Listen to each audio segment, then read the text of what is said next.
We're on. And we're on. They're instantly live. Welcome back, everybody, to the Automotive Podcast. We should be expecting Mr. James pretty soon, but who knows? I don't know. We thought he was going to be here, but we'll see. That's all right. But we're here with all of our friends on the internet. So that's right. All 8 of them right now. So Sean, you looking forward to this weekend coming up? I am. I'm excited. I'll get to see you in person, so I'm excited about that. Yeah. Yeah, we haven't had a chance to hang out. Right. So for our viewers who may not be aware, so we're the Buckeye Scale Auto Classic. I don't remember what's it called. Hold on, I got a flyer right here. Or a Buckeye Classic Auto Club. Yeah, Buckeye Classic. So yeah, that's happening in Hilliard on Saturday. This Saturday, March. Yeah. 16th. Yep. Saturday. So yeah, they have an NNL style event, and it's one of my favorites. I really enjoy it. And Mr. James Tester and a bunch of your cohorts from the North Coast Automotive Modelers will be there. Yeah. And some heavy hitters are coming too. Like my wife is over here making faces at me. Do you like to be on camera, honey? No, she ran off. That scared off. Lewis Hicks is going to be there.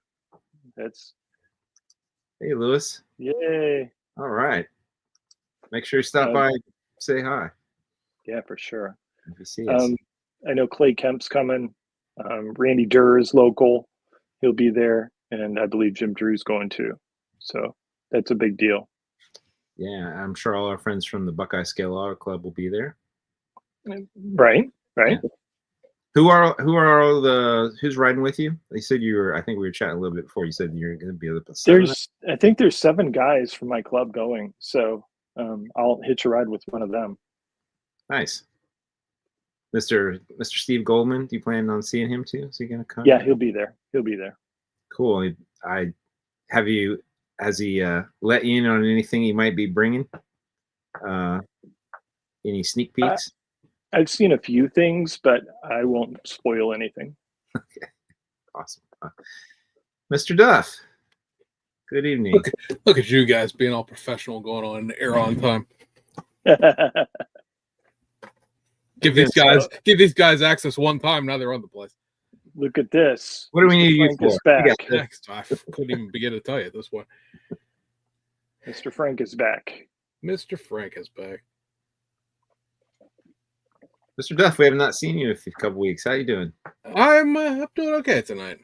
I realized that this is now the second time that and it's because I scheduled my doctor's appointments on Mondays because I'm off. This is now the second time I've come into one of these podcasts full of holes and being poked and prodded. So that was my day.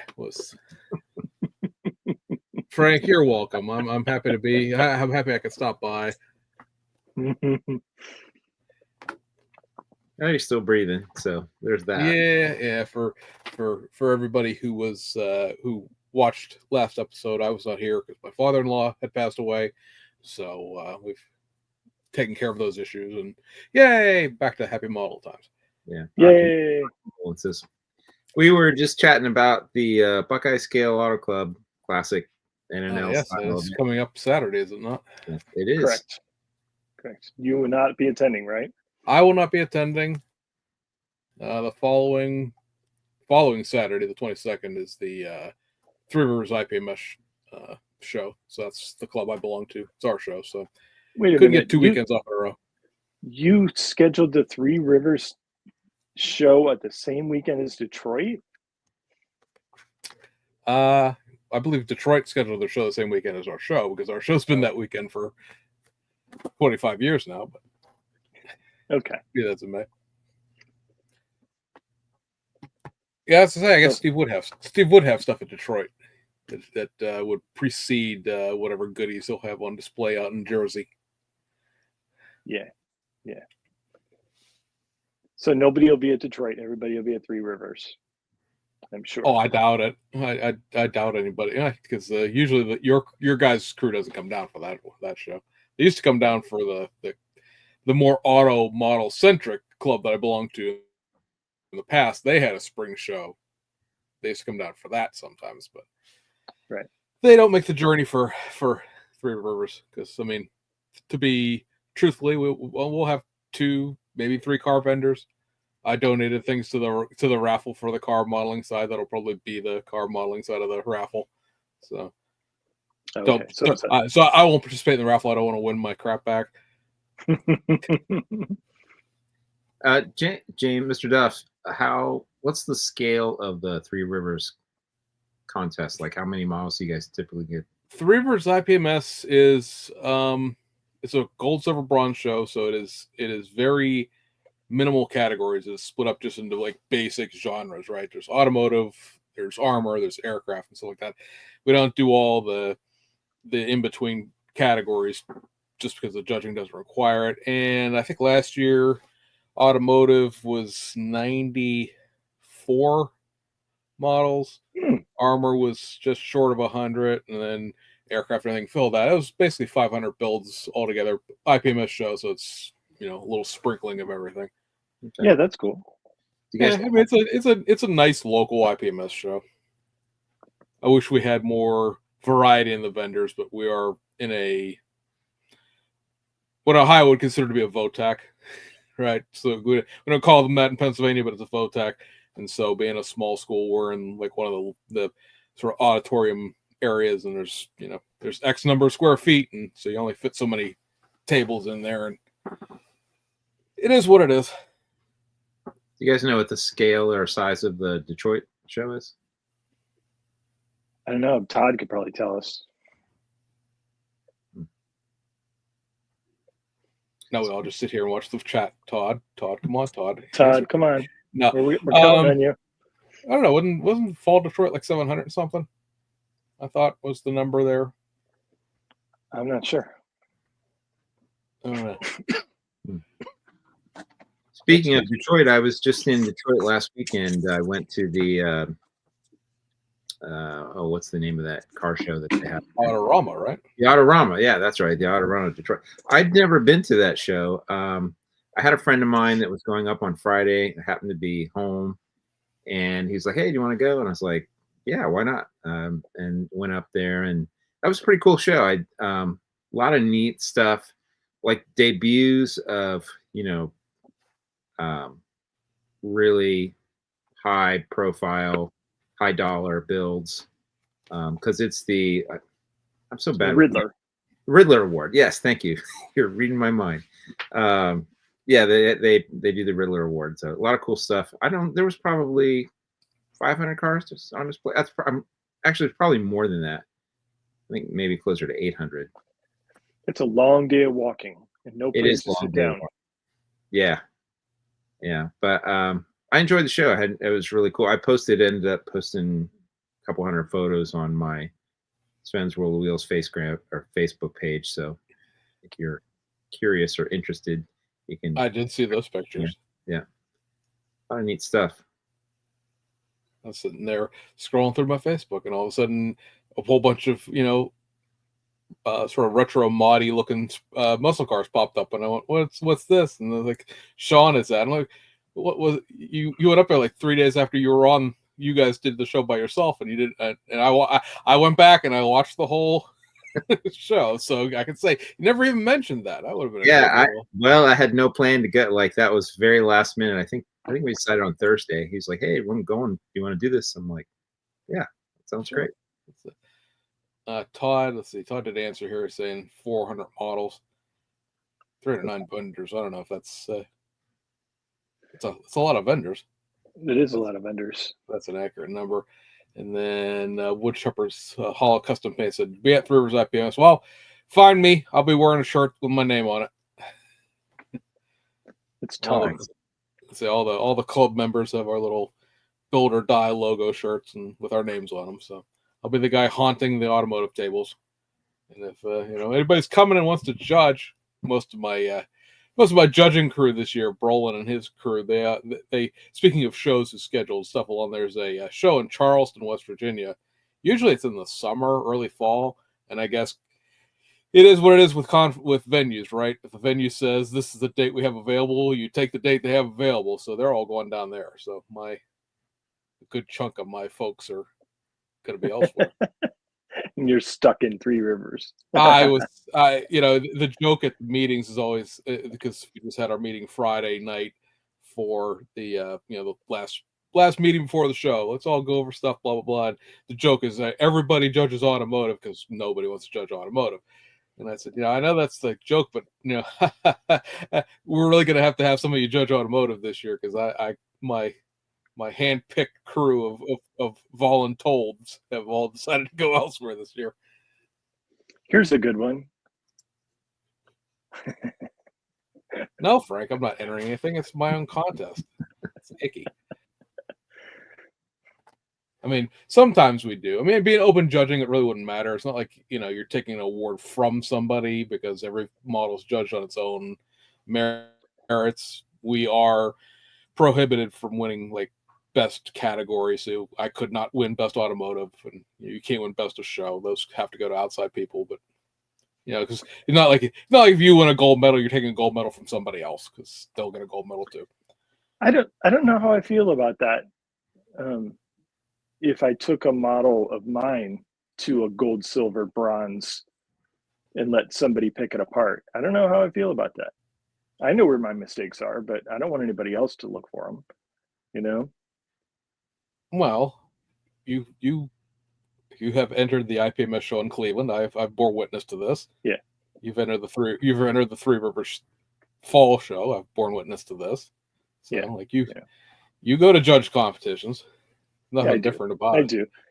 Nothing different about it other than the fact that I wouldn't if that Pittsburgh show I got third and you didn't get anything, you would have got third too. I don't know. The whole principle behind gold, silver, bronze is to recognize the effort of as many people as possible rather than just have to be you and you and you. One of the people that I'm trying to get on, I tried to get them on for tonight. Unfortunately, they had to work late, so they couldn't make it. But we'll go on in April, I'm guessing, after, because we tentatively have a guest for next show. We won't spill the beans on that until we've got firmed up. But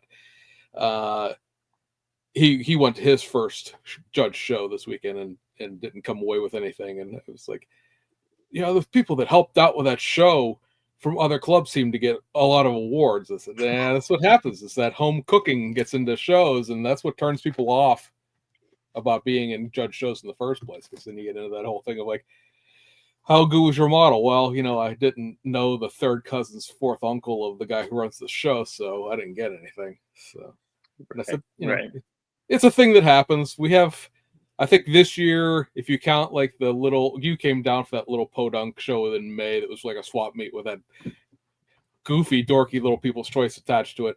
We have two of those coming up in May. Our show, I believe Three Rivers is still doing their show, and we should still have the two big versions of those local shows in October. So that'll be 6 shows this year around here, 1 IPMS, 5 automotive, basically. And there are the two smaller ones. The one small one for sure. I think I've won one thing at the one small show, and I've never so much as even sniffed an award at the other smaller show with models I have won class with at other shows. So, yeah, I like the guy who runs it. I support, he can have my $5, but I'm not under any delusions that judging is, any sort of balanced to it at all. It's what he likes that day. Yeah, okay, cool, whatever. I'm just here to hang out with friends and look at the models. Curve brings up a good question. Should there be a master modeler class? I think so. For the heavy hitters that come to shows that are normally used to taking best of show, I think they should all compete against each other.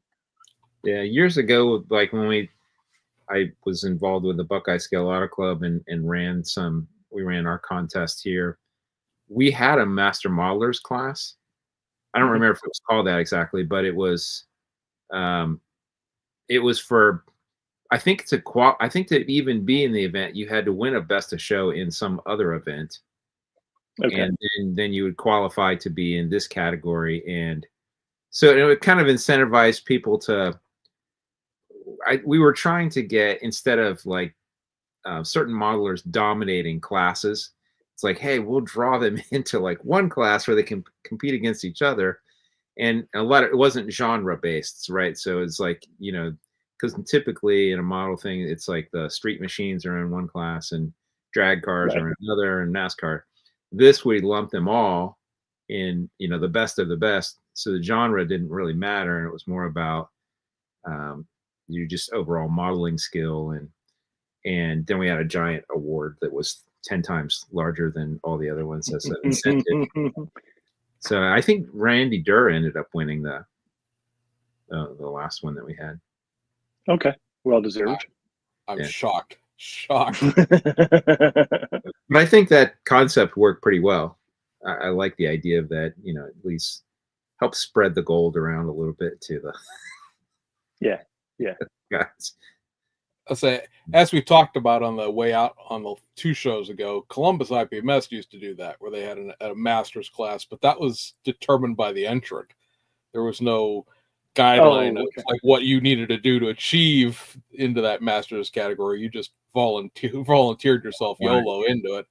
And then I do know that IPMS, some shows, Cleveland's one of them. We don't do it because we don't do first, second, third, but Cleveland's one of them, where if you have won a class, or especially best of show, obviously, but if you won a class at the nationals, I think, or at regionals, there is what they call the Ace of Aces, which is a table set aside for those models. Again, like Sean said, it's not genre specific. It's just whatever it was that won. So it's tanks and boats and planes and everything all on one big table. And it's all the people that have, placed at it, especially at the national level. And then they go after, a plaque at Cleveland. So who's best of the people who showed up that day there at that thing. And then AMPS, which is the Armor Modeling and Preservation Society. They have a beginner and like an advanced and a master's class, and it's a gold, silver, bronze type of show. Very neat judging system. I wonder if it would work at other shows. Whereas you come in, you hand them your stuff, and they take it in the back and they judge it in real time as you show up, and then they put it out on the tables. It's like a 2-day show. The national is anyway, and so they're never behind on judging. They're constantly judging it, and then everything is done and put out, and everybody just sort of hangs out for that second day. But you put in wherever you think you would belong. Right? If you've never built a model before, you're a beginning model, or you're in beginner. If you're just an average person, you're in advanced and then masters. You usually have to achieve it. And the idea there is if you get a gold medal in that class, you're automatically bumped into the next higher one. So if you got a first place, you would become an advanced. If you got a first place in advanced, you'd be in masters. And then I think if you win best of show at masters, then you actually are on like a list of like you can't compete anymore category, or you can or I think it's every couple of three or 4 shows. People who know this will kill me for it, but I know every so often they'll do a thing where it's just a category for just those people that have won best of show and masters before. But I'm not sure how car modelers, who tend to be a little retentive about their competition at times, and I think we've probably all seen that at a show somewhere along the line, would be told, if can you tell Randy, you're too good at this, you can bring it to display, but you can't compete anymore. I don't know maybe he wouldn't care at this point. I don't think he would. Randy gets a lot of awards, but I don't think he really is chasing trophies at this point. No. It's interesting you guys talking about judging contests. I'd love to know, James, Mr. Duff, because you have judged IPMS shows. What is the criteria that they use for judging? How do they go about the judging? What's the process look like? The process for judging, even at our show, even though it's an open system, is based on, try to think how they word this. It's based on like building fundamentals first. So, in a car model, that would be like seam lines being still present on the outside of a car. Is it tripoding? Glue marks on your windshields, is all the most basic build stuff, and it's almost seems ridiculous to talk about, but then you've gone to a show and you've seen that model where you're like, why would you bring that in public for people to look at? But again, you're just there to enjoy the show and you don't want to be judgmental like that. But there are some models that I've seen just in the course of my life that are like, but So do you start with it starts with the basic fundamentals like that. It'll go into fit and finish, so you start getting into your paint jobs, your clear coats. Jim, Mr. Tesla laughed at this. You're decaling over your door seams and the bridge, right? Yeah, exactly. Closing your doors with decals and all that sort of other things. And then really the extra stuff, and I know this is what frustrates people about the IPMS sometimes. That extra stuff is sort of like a sort of like an add-on at the end, right? You have to build a good basic model before we take into account, did you use a bunch of PE? Did you wire the engine? Did you do all that extra stuff? And I know that frustrates people because they're like, well, I wired the engine. Okay, great. But, your finish is substandard. And, we stopped back here. We didn't really go through, past that, because if you're not, with a open judging system, right? If you're to a certain point because it's based on a point total, your fit finish is so many points, your building is so many points, this is so many points. If you're not going to achieve gold, it may not seem fair, but like, what's the point of me judging the rest of your model for you? You're not going to get there. There's no extra credit that's going to, bump you over the hump. So do you start with like a 100-point scale and then detract as you see, errors, or how does it work? I think it's supposed to technically go that way. I try to do it the other way with the idea that I'm, that every model, has its own merits, and I'm adding your score up. Because the thing with trying to do it from the top down is now you're judging looking for things that are wrong rather than things that are right, right? You're going after like, well, this isn't quite right. There's a joke within the IP, it's called Madam Ding, right? So like, oh, that's not quite right. Ding, that takes a couple points off. And then, oh, this isn't quite right. Ding, that takes a couple points off. And like, oh, you're too low. I'd rather go from the other way, like see what you've done to the model. That's that shows the effort and the whatnot. If you're building something that is some archaic old model kit, I will take that. I personally would take that into account over building something that's new. If you can take a great example of that is that Atlantis 57 Chevy for I'm sure most people in the comments have seen, a large YouTuber who reviews model kits was defeated by that model kit this week. And could not get it to go together. If you could make you could make a wow out of that, like that deserves, it's not extra credit, but I know that that's what it's called, scope of effort. That's what the bonus is, the additional stuff is. The scope of effort of making a decent model out of that old Revell kit is more than taking a new Revell kit and just building it out of the box and calling it a day.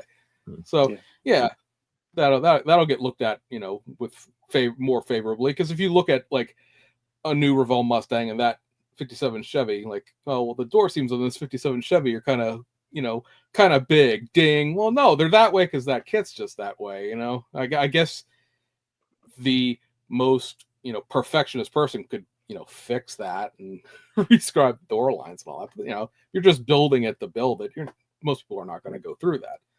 Yeah. We had a situation at Nationals this past year where I think it was factory stock, newer than 62 import, I think is how that got broke down. And it came down to like an Alpha model and an old Italeri Mercedes 300 SL Roadster. Well, that Italeri kit, to make it look good, is going to take the Alpha model is its own skill set, but it's going to take a lot more, effort to make that Italeri model look good than it will to just assemble that Alpha model out of the box. Because the Alpha model came with everything, right? And it's curbside, and this is full detail, and there's, it's just, it's never going to be perfect. I don't think, I think, interestingly enough, and I don't know if it would take off in automotive circles because, for the people who only bring one thing, it's sort of kind of pointless, but there's a show out in Utah that is being run as what they call a juried exhibition. And so if you were to bring 10 models, instead of going through and judging all of your models are organized in the table by you rather than by class, right? So there'll be Sean's 10 models, and they're in a little group there, and you have a little placard there for your Instagram address, and it's just this, and go through and they figure out which one of the 10 is the best, and you judge that one specific model, and then you get a award based on your collection rather than an individual model. Listen, I don't know how well that works in automotive, because if you build one model, then like you're judging the one model constantly over and over again. But for the people that do bring 10 things or build across genres, so that you have, your plane and your car and your tank and your whatever all in one thing, and it's just the assemblage of your modeling efforts for the year. I think that's an interesting idea. Yeah, this conversation is reminding me of my judging experience, which goes back about 30 years. I think I was a judge maybe 3 times. In the Buckeye Scale Auto Club, we ran the Toledo Classic, which was in conjunction with the NNL when they used to have the Toledo toy shows many, many years ago. Right. And they ran the NNL, I think, on was it Friday night or Saturday? I think maybe Saturday. Yeah, it was Saturday, like 2 p.m. to 10 p.m. It was an odd afternoon time. Yeah. And then the Toledo Classic was the next day, I think. So the first year I was the judge, we did a point scoring system where we judged every model. And what happened was, you'd bring the model in. Before it got sent on the table, it went back behind a curtain, and then it went down a table. So I think there was 5 judges, and we each looked at a certain category. Like somebody looked at engines and chassis, somebody looked at paintwork, etc. We would score each model, and then as it went down this assembly line with a judging sheet, and then once it was done, somebody would hand carry it out and place it on a display. We found that to be so tedious. Yeah, I can see it. Like, if you've got hundreds of models, like, and then plus we're handling everything, which so that was like, yeah, we only did that once, and then I think, or at least there was only one time that I was involved, and like, yeah, we're never doing this again. So then we got a little bit smarter, and instead of trying to judge every model, what we did was, and because we didn't really want to handle stuff too, we were very nervous about that. Luckily, we never dropped or broke anything, but we had the modelers put models on the table, and then at a certain point in time, we closed the room, sent everybody out, judges went around, and instead of scoring everyone individually, we would kind of look together at a collection, like let's say muscle cars or whatever stock, replica stock, and we would then, as judges, say, let's pick out which we think are our top 10 best, based on series or criteria, and then we would judge those individually, and kind of have a discussion and come to consensus on what we thought our first, second place, third, what. So that was a lot more efficient. It wasn't, I don't know, I guess you could argue, I think there was some of the feedback we got was some modelers really liked that, getting that judging sheet, because they liked seeing the very specific feedback on how it was scored, where they could have improved, but I think a lot of modelers also appreciated not having us handling their work, and then just moving through more efficiently at the time. So, but yeah, it was an interesting experience. Mr. Tester, have you ever judged any contests, or no? Nope, never have. It's interesting. It's interesting seeing it from the other side. I don't say I enjoyed it, but it was, a learning experience. One of the cool things about being the judge is you really got a chance to inspect every model, like at a very granular level that I might not have otherwise done if I was just, a casual viewer. Interesting. So we don't pick anything up. That is I don't even spin things to rotate it. However, it sits on the table, the 3 sides of it I can see, or what we're judging. If you want to, me to judge the bottom of it, put it on a mirror, because I'm not picking it up and holding it over my head to look at it. Yeah, we've taken a lot of liability with that approach. Yeah, it's no thing. I don't want anybody to do that to mine, and I don't want to do it to anybody else's. Right. I don't even like the whole, this is in the wrong place, somebody's got to move it. Oh, so you go to the PA system. If you built this, can you please come here? What? Move that over there, please. You could have moved it. No, I don't want to touch it. You break your own model, I will feel bad, but I will not feel as bad as I will if I broke your model for you. So, no thanks. And that sort of triaging is basically how you judge nationals, because even at a national level, there's just going to be models that because nationals, if you're there for the entire time, by the time judging comes around Friday night, you've been there Wednesday, Thursday, and Friday. You've looked at everything. You've seen it all at least in an informal enough way to be like, I know what's really good in this category, and I know what's, it's nice, but it's not, it's not here. It's not going to win. So you could do a little bit of that pruning ahead of time in your own mind, and it's just a matter of hopefully the other two people that you're judging with, because there's 3 people teams. In our show's 3 people teams too, but if the other 2 folks are like-minded, and you're not going to sit there and argue about some silly thing like, well, it's a very nice white Corvette. Yes, it is, but it doesn't have any panel lines at all. They're filled in, and they were not drawn back on. It's white. Like, the whole thing is a uniformly white color. Why am I having a conversation about this model? It's not horrible, but compared to the other stuff that is way better, why are we camped out here having a wagon train meeting about this? It's good. Go on, Does eye appeal ever come into play in judging? I think it probably does on a personal level, right? You're gonna, again, especially on a show like that where you're there for 3 days, there's gonna be things that are have caught your eye. I don't know if I did it I guess no, last time. Well, maybe I did. I can't remember if I sent models to our chat or if I just sent them to James. But like, I know James got a couple pictures. I know that Frank in the chat here, he got a couple of like Charger pictures sent to him because he was talking about all those Chargers at the time when he was building them. And like, so there's stuff obviously that's just walking around. It's like, oh, I want to take a picture of that and send it around and share it. But yeah. Is it supposed to, or am I supposed to be the impartial, soulless judge? Yeah, but I mean, in reality, you're gonna see stuff that you like, and right. I can't remember if that was criteria in our judging or not. Something makes me think, at least at 1 year, there might have been points for, like, I think we called curb appeal, or just we were looking for that wow factor, like, oh, hey, that thing just kind of grabs your attention because it's something, because it's red.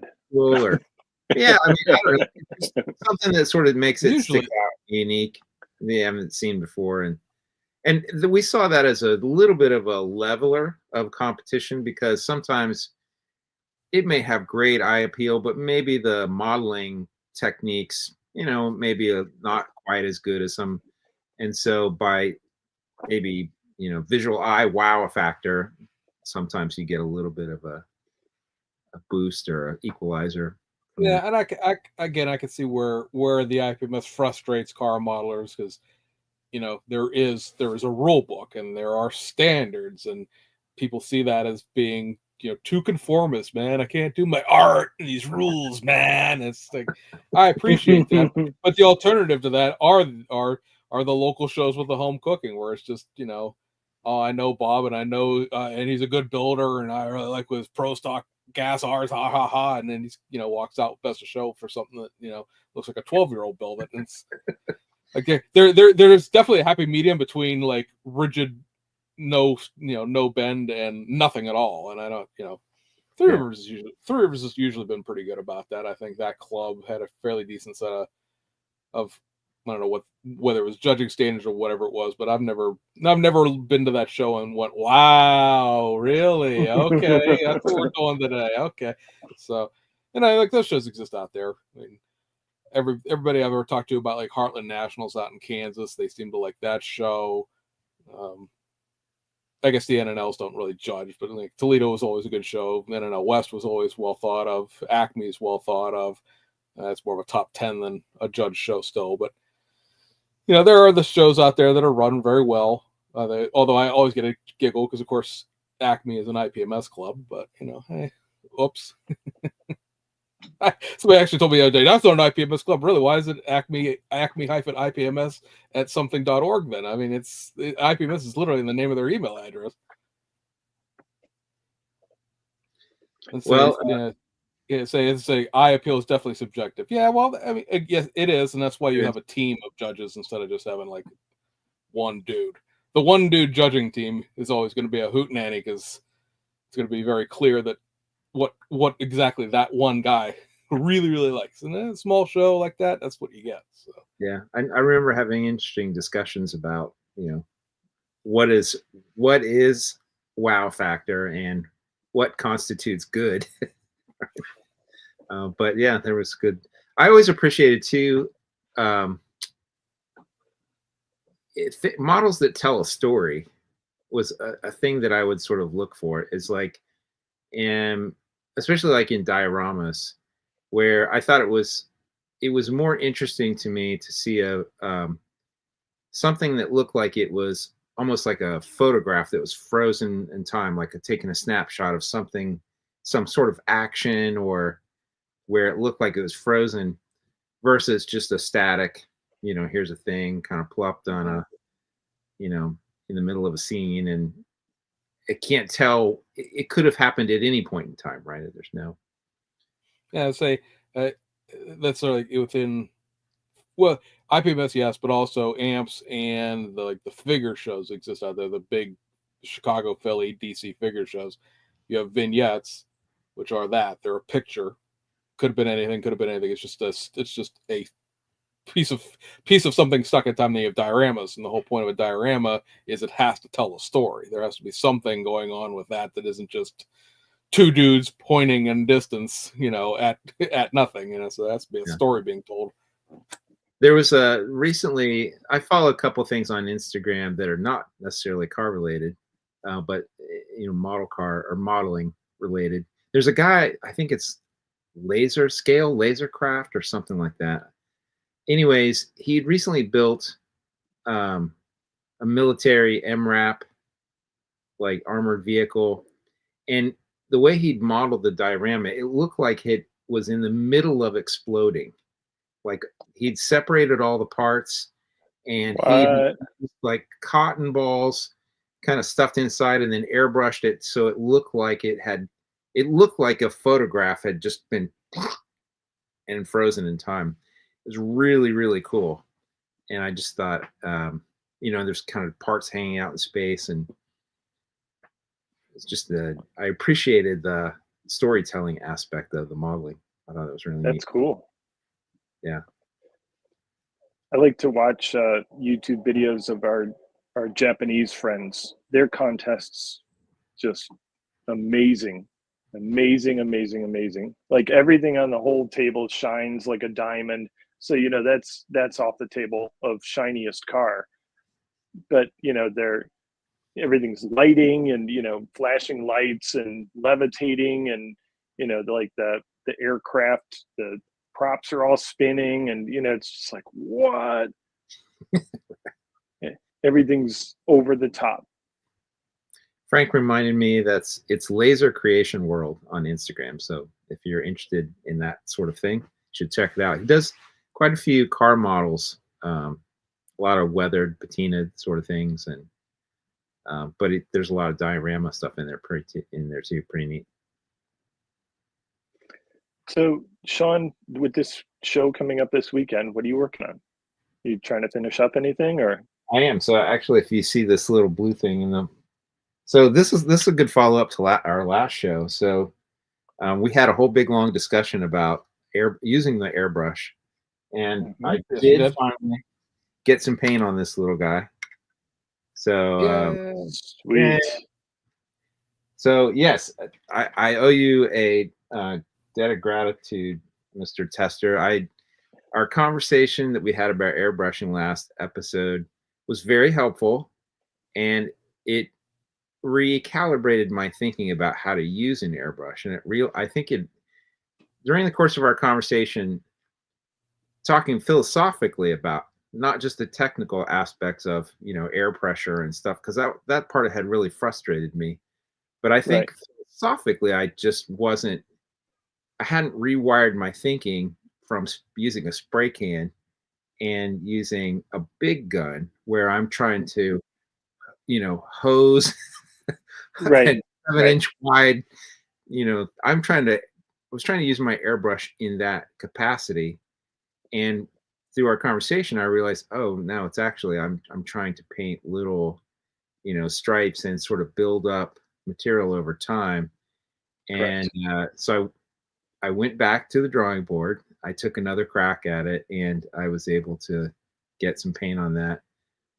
So yeah, hopefully, my goal is to get that finished for the Buckeye Classic this weekend, and have it on the table. So it's close. It's got all the paintwork's done on it. Actually, I don't know if you can see it. It's probably hard to tell. Actually, Ooh.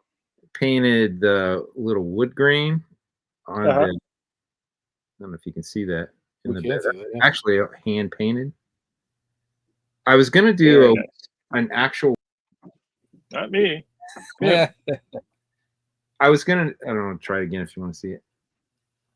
There we go. Yeah. That looks So good. I had hand painted the wood grain in there, and then did a bare metal foil on the bed rails. I was gonna actually do a wood bed, like an actual wood bed, and Mm-hmm. I was just kind of running out of time, and I I was like, I can probably hand paint this and make it look just as good. So yeah, so that one, and I'm kind of debating. I've been going back and forth if I want to do more of a patinaed, a lightly weathered finish on it.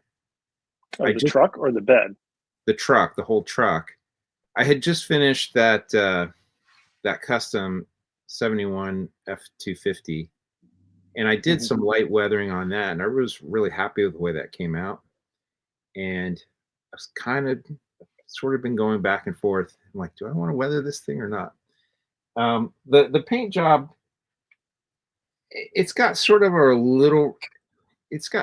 rough, not super rough, but there's definitely a little bit of fisheye to it, and a light That gloss. lends towards weathering. Yeah. But also, if you look at an actual 1950s pickup truck, they don't have show quality paint like from the factory. No. So it actually looks pretty realistic. It's probably the way that it's got a semi satin, lightly rough finish from the factory. So I don't know. I haven't decided yet. We'll have to see. I'm leaning towards just assembling it as is, bring it to the show on Saturday, and then I might think on it a little bit. It may show up at the NNL East with a patinaed finish. Okay. All right. So yeah, that's what I got. I was hoping I'd get the 72 Demon done as well, but it's not going to make it. So we'll have to save that one for the NNL East. Yeah. How are you doing, Mr. Tester? What do you got? You going to get your project finished by this weekend? Yeah, I'm scrambling to get the Lexus finished. It's up on wheels as of last night, so still need to do the windows, the dreaded windows, and a few more things to it. But yeah, I want to try and finish it for this weekend. And those windows are flat acetate, or are they vacuum formed? Oh, they're flat. Where did it go? The joy Where of did it go? Oh, here it is. Here's all the windows. So what's your method for gluing those in? Do you just try to get one corner, or start way at one corner, get that set, then work your way across? Yes. Yeah. I have tried so many different ways of, double-sided tape, but it seems that if there's any flex to it at all, then it'll just pop right off. So I've tried to, apply glue all the way around and then stick it, and hold it with 5 fingers, and that doesn't work either. So yeah, but the Yaris is the one that really kind of taught me to set one side, get it nice and cemented down, and then go to another one, another one, another one. So And basically, it's only glued in the corners. what glue have you found works best for this? The super gold, Okay. because it doesn't fog. Okay. And tip for you, if you're building an alpha model or a PZY model, acetone fingernail polish remover removes super glue from those windows. So you can, if you mess it up, you can pull it out, acetone them right off. It doesn't take the black surround off, Huh. and it takes all the super glue off, and you can try again. Good tip. So I'm taking, are any of those windows compound curved, or are they just kind of curved in one direction? Just one direction. Yeah. Okay. Yeah, that's a little less of a challenge, I guess. Still a challenge, but yeah. Yeah, so You still got to get the glue in the right place, and then not let it travel. yeah. that Lexus has a reasonably flat rear window to it, unlike that Yaris that's curving all the way around the corner of the whole back end. Yeah. I've looked at those kits and thought, ooh, those windows look like that would be the hard part of building that. And any of those kits, probably the hardest part for me would just be getting those windows in and to look good. And, So I hope to finish this Yaris or this Lexus by the end of this week, and then I'm going to start 2 projects for East. One's a super secret one from Olivizel, a 3D printed one, and then the other one is the BMW Z4 in white. nice. Yeah. So I want to try and finish 2 for East. I've got like 45 days, so I can do it. How about you, Mr. Duff? I'm sorry, I was just confirming that is a pretty flat window on the back. I hadn't actually opened this to look at it. Yeah, look at me. I'm buying stuff that I don't even bother looking at anymore. Oop, James, you got 45 days. Can you finish something for East? We had Frank on here the last time. He and I hung out on the ability to all cameras in it. Drop the trunk off the Lexus. By the way, if you buy one of these Lexus, the trunk is a separate piece. Oh, and now I left the exhaust on the top. Anyway, I talked to me and Frank hung out afterwards for a while because this platform that we use to stream on can just basically be used offline. You don't have to be online to use it. And so we hung out and we talked a while, and he had talked me into, and I'm blaming you for this, Frank, talked me into trying to do something for the Mobius Ford special little class thing there, because I only do have 16 of those. And I took down, what is this? 66 4x4. Nice. And that's pretty much what I did with it. I took it down and I looked at it.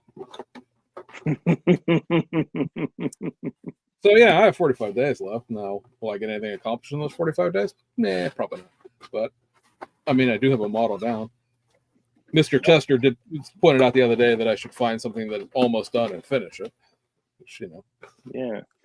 Duh. So, Frank, you're talking about to put the windows in, use foil adhesive?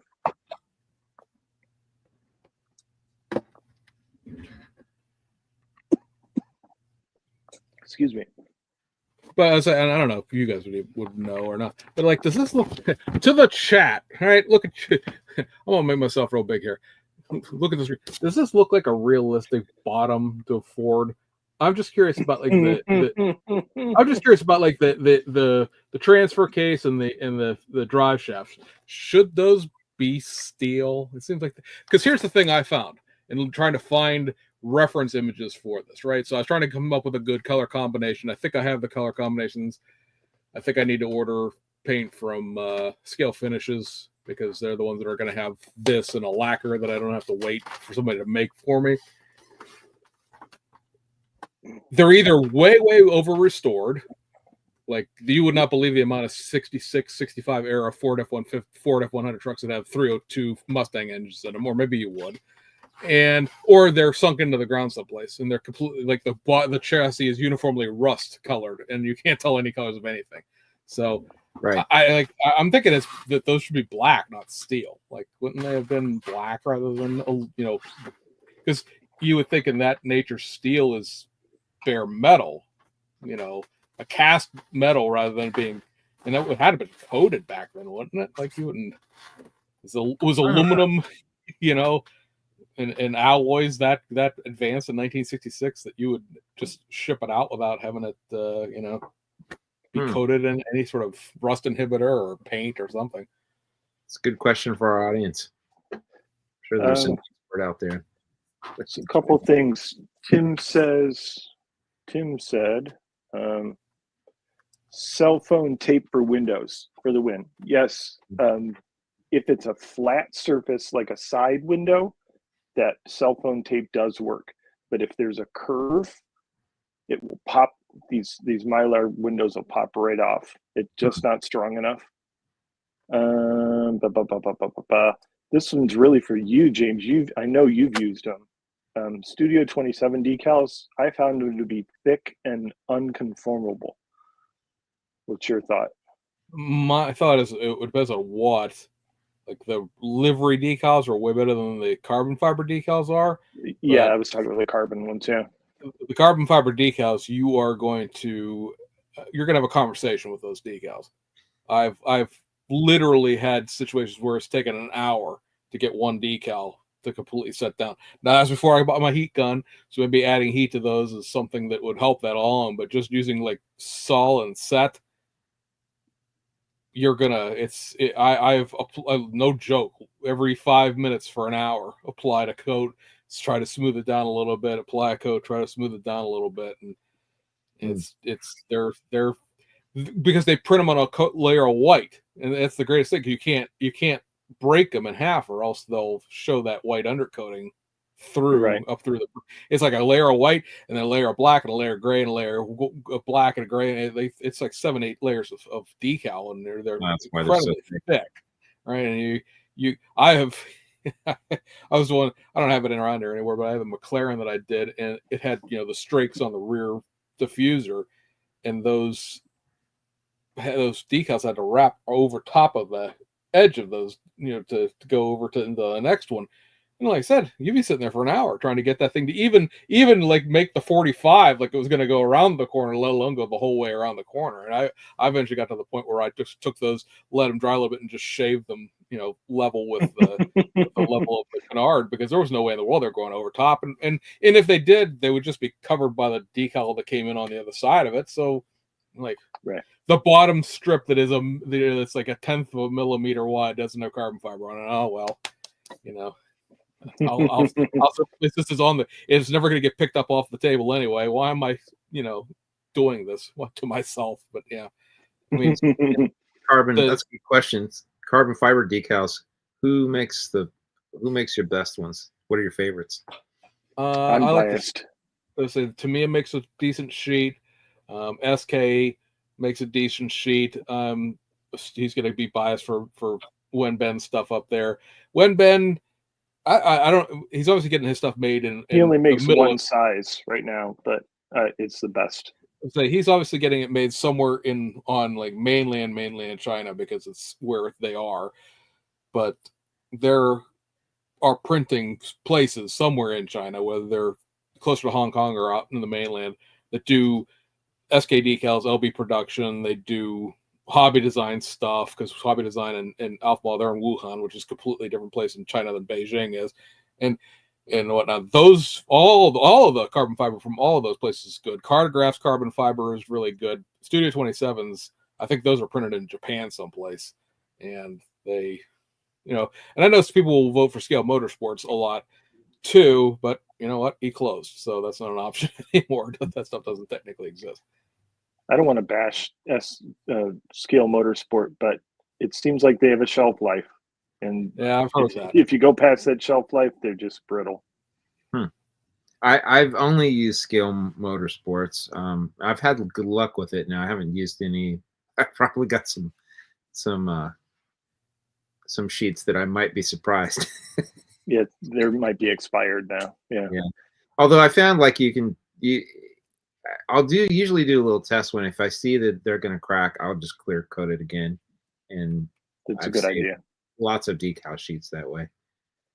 I've seen the suggestion of Zoom On in the chat. Yeah, Zoom On too. That's again, same printing place that the guys in Hong Kong are get their stuff done at. So, like, Right. there are some places that have figured out how to print that weave in one layer, and so they're nice and flexible decals. And again, not to beat a dead horse, but Studio 27 is layer upon layer upon layer upon layer upon layer of non bending decal. It's funny. The Tamiya ones, you can actually feel the grain on them. They're a little on the thicker side. If you buy the sheets of Tamiya. Yeah. Interesting. Not like in like the Porsche Carrera GT3 RS. Oh, by the way, since we mentioned this, there's your exploding MRAP. Yeah. Yeah, he did a video too and kind of showed how he went and built that. Super cool. Wow. Inspirational. I don't think that photo quite captures. Yeah, it would be bigger if it was on my phone. Instagram's not really designed to work on your computer, but be that as it may, that is what we were talking about. The video of him making that, it's really, really cool. Wow, that's impressive. And let's see. Speaking of decals too, Mr. Tester, I have to thank you again. So you've changed my philosophy for applying decals. So after watching your video, I think I don't remember exactly what it was, but you were applying decals. I think it was one of your anime graphics you were doing an instructional. I had never used like a heat gun or air dryer before. I'd always just slathered it with setting solution and then hope for the best and kind of just wait and let it conform. Right. Never really thought about like using heat to and since I've started doing that, I'm like, wow, this is like really changed my thinking about applying decals. And actually, I hardly use any setting solution now. And I try not to. Gotten much better results and got it to easily conform over. I don't know if you can see it. You probably won't be able to pick it up. So I had on this little. It's probably too small. Well, maybe you can pick it up there. Oh, no. You can see that. Yeah, so I'm on I wanted to do a seat pattern on the pickup, and I was using the Scale Motorsports upholstery pattern decals, and ended up using on that and that technique, and it worked great. Yeah, learn from my mistakes. Trim them before you hit them with heat, because once they've hit them with heat, they become part of whatever you're putting a decal on. You're not getting them off. Yeah, they'll slide around at all. So I had a conversation with somebody probably about 2-3 weeks ago now, and they were trying to decal that Tamiya AMG with that came with the Super GT decals in it, the Leon Custos car. Yeah. And they were like, oh, I painted it matte black, but these decals won't slide. People told me put water and decals will slide. It's the matte paint that's getting you. All those little, you can't see them because they're tiny, but all those little surface imperfections, they're just grabbing hold of the decal and sucking it right down. And because I've made that same mistake before with I had something that was going to be matte black, and I was like, oh yeah, I'll just paint it matte black and put the decals on top of it. And then I had these decals that went down and they were adhered, and you can't even peel them back off for some reason. I said, if you're going to matte it afterwards, because you're probably going to clear it anyway to make the surface uniform. So just paint it gloss black, decal it, and then matte coat the whole shebang at once. That's a good question. So I've had this happen a couple times where something stuck down and it was kind of misaligned, wasn't really where I wanted it positioned. How do you go about? What do you guys do to fix that, or do you have a fix for it? There isn't, unless if you can't get it wet and move it around. Yeah, it's done. Yeah. I've got crooked decals on a few things just because of that. There's the process of putting like a drop or two of Dawn dishwashing liquid in your decal water itself that give you a little bit of the ability to break the surface tension of it getting stuck like that. And then either trying to flood the area with water within reasonable expectations, of course, or getting something like the very tip of a hobby blade, or if you have very, very fine, like needle point tweezers, and trying to get the corner up and then being able to peel it off that way. But I mean, once they get stuck down, they're sons of to get back up off there again. I've had that happen a couple times, and usually I've tried to fix it by getting it to peel back up, or tried setting solution to soften it up to get it to move around, and I usually end up just set it even more, right? Yeah, it looks worse, right? So I've either, like, if I've had a spare decals, or if I'm like really important enough and I'm like, screw it, I'll just buy another kit to I'll pull it up and fix it, or I'll just live with it, like if it's something I can tolerate. But yeah, it's frustrating when it happens. It's the truth, Frank. Me either. Usually I'm usually pretty good about putting a lot of water down on the surface and getting a very, making sure before that it has a lot of that it's slick. The decal itself is soft enough and it's going to move around even in my fingers. So, and I feel confident that it'll slide around on the surface before I, then drain the water out of it. But every once in a while, you just get something and it sticks before you get it really where you want it. Especially if it's like long, I've had it happen where I've got a long, thin thing, and it's going to wiggle around a lot. So you got to take a lot of time to sort of position it, to sort of straighten it out and get it the way you want. Yep. I can plaster a whole car, decal it, but don't ask me to lay a pinstripe. I just can't do those. Yeah, challenging. Let's see. We have a new fancy pants tool here, so let's try to see if it actually new tool works to discuss this. It's going to require me to load. There we go. So this is now we can supposedly this makes these show up better to the audience. So we'll see or not. So this is the rack of Revell Doom that was just shown at the New York Toy Fair up in the Javits Center a few weeks ago. Now the question with this is I don't think I can make it bigger. And that's the thing. I can make it bigger this way, but I see that's not going to make it any larger. Can't zoom in. Yeah, it doesn't do anything. So that's I guess that's handy for somebody, but I'm not seeing where that's going to really work for us. So let's do it the old-fashioned way. No, I got to put it up here first. No, I am the worst presenter in the history of presenting, folks. Why anyone watched this is beyond me, but yet you do. So this, now I can make it bigger. This is that rack from Revell. 85 Fiero or Pontiac Fiero GT. This is, of course, a 1-year kit that Monogram did back in the day. I believe it's had one release since then. In the mid 2000s, is one of those SSP program kits.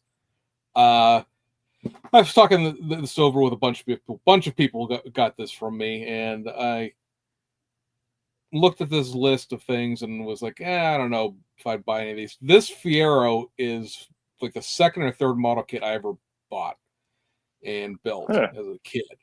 And so I'm thinking that even though I have an original one, I might buy this because it's going to be in white instead of red, like the original decals. And new decals and all that happiness, but just the color, the fact that I don't have to paint it red or black or something like that. So I might. This over here is a 91 Chevy S10 Lowrider. Everyone freaked out because they saw 164th diecast up here and then literally didn't read the fact this is 125th plastic kit down here. They were so focused on this diecast. I wish I was kidding, but there's a whole sub-genre of people that were convinced that was it. Revell was no longer making model kits. They're only doing die-cast cars, and they're all going to be Hot Wheel size. Like, this is, for anybody who remembers, right? It's the Amigo packs. They did this back in the late 90s with a bunch of different things, right? They put a little 164 die-cast in with a whole bunch of the lowrider kits and a bunch of the hot rod kits. This lowrider had one release in 1999, and that was the last release of this kit, like before it was reissued recently as that weird Cyclone S10 mix mash, because they don't have the two-wheel drive suspension to it. People have said, oh, they found the two-wheel drive suspension. I don't know for sure, and I bet you I know who does know the answer. Steve, if you're still here, Mr. Courtney, did that S10 kit have a different suspension in it than the regular one did? Because I think the lowrider kit had a different lowrider suspension with all of everything being dropped and slammed than the regular two-wheel drive kit. Because if it did, that explains why they can reissue this and not have found the two-wheel drive suspension. So, Steve, if you're still here, yay, answer that. New kits. Just going back to the Fiero for a minute. So that's pretty. I'm actually kind of excited about that Fiero, although it's the wrong scale. It's in 1/24th. But if you compare that against the MPC Fiero, I always like the monogram one. I felt like it was much nicer and easier to build too. I'm curious. Onyx on? I'm sorry. Onyx can tell us. Onyx can tell us if he's on. He's like the Fiero god. He was in here. Yeah, he said yes, a new Fiero kit. Love that. I'm kind of curious about what tires are included in that, because it used to have Monogram put those Michelin TRX tires that were really only ever on the mid 80s Mustangs as a factory tire, but they put that on everything, and I wonder if it's still got that original tire in it, or if they've replaced it with something else. I don't know. That'll be interesting to see. It'll be unbranded, whatever. So yeah, 24 Ford Mustang. It says 2 build options. I'm curious. 69 parts, giggity. The question here, of course, will be whether or not there's any kind of engine in here. As I pointed out to several people, like there was the build and play kit, not the build play, but the pre-painted kits that came with a pre-painted body. Those kits were then reissued a second time unpainted, just as a raw kit. And the 2014 Mustang that was done in that series had like a 7-piece Coyote engine in it. It wasn't very much of an engine, but it did have an engine in it. 69 parts. That's like a Fujibi curbside number. So that's enough for there to be an engine in here, especially if you cheap out on like chassis components and don't make the interior really detailed. So be nice to see what that actually ends up being. Over here you have the much waited upon Lamborghini Revelto, or I've heard people pronounce this in a variety of different ways. I'm not sure which way is the right way. Sign me up for it. I don't even care what it looks like. I mean, and honestly, unless it's just an absolute dog breakfast of a kid, I'll buy one of those just for my Lamborghini stuff. We'll come back to the Captain Hook in a second. High Roller Chevy Love. I know we talked about this in our group chat. Last time this was reissued was 1981, so it's been a hot minute. I presume this will be made in the United States since the last Love was. I guess the rest of the High Roller chassis must be here too. Yes. I can't see him shipping the kit over to China just to mate it with his bottom. Yeah. My dad. I know a lot of people want this. A lot of people very, very interested. Yeah, I'm kind of actually. My dad had a Chevy Love truck. It was actually what I learned to drive stick shift on, and I don't know. It's kind of nostalgic. I think that kit's kind of cool. I think that this box art sells at much to a greater degree than the 81 box art that actually had the built model put on it. Yeah, I agree. Down at the bottom, you have the venerable 64 GTO. Of course, the old monogram kit. Looks like it's coming with the Street Machine parts that got added to it over the course of the years. Like 2 different engines and all that stuff. I just sold the SSP version of this that I got. I don't know. I like GTOs. I kind of like the 64 GTO. I would consider purchasing this because again, it'd be white instead of red. But I don't know that I ever build it. I wonder why this got changed. They had box art done for this already. It matched the box art to the regular Corvette, but this is a different box art to it. And the CA convertible, which I guess, Mr. Tester, will you buy a convertible version of this? I already have the hardtop, and I might buy the convertible. I mean, the hardtop's a Targa, so technically already doesn't have a top to begin with. Right. And then anybody who follows Iceman Collections probably saw me ask the question about the Captain Hook here.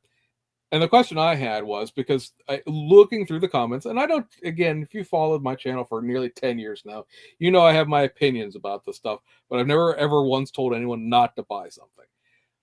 And there was a huge amount of excitement, especially about both of these, the High Roller and the Captain Hook. But if so many people, the Captain Hook, blah, blah, blah, blah, blah. Now, I know the Captain Hook is a real truck. It really existed. It's based on a real thing. But this is also the same snap-tight tow truck that's been released 8 or 10 times since 1981 when this was tooled up originally. I can't believe too many people have not realizing that's what this is, have not come across that and been, and as I put in there, faced the box contents at least once in their lifetime. Because everyone was beside themselves. And I say, serious question, not judging. Why does anyone want this kit back? You just had the most detailed tow truck kit ever made, released a month and a half ago. And you want to buy a 40-year-old snap-tight kit that you can't even take the bed off of because the way the kit builds up, the bed is integrated into the cab of the truck. That kit has, and I looked up the instructions, has 46 pieces. The bed makes up 20 of the 46.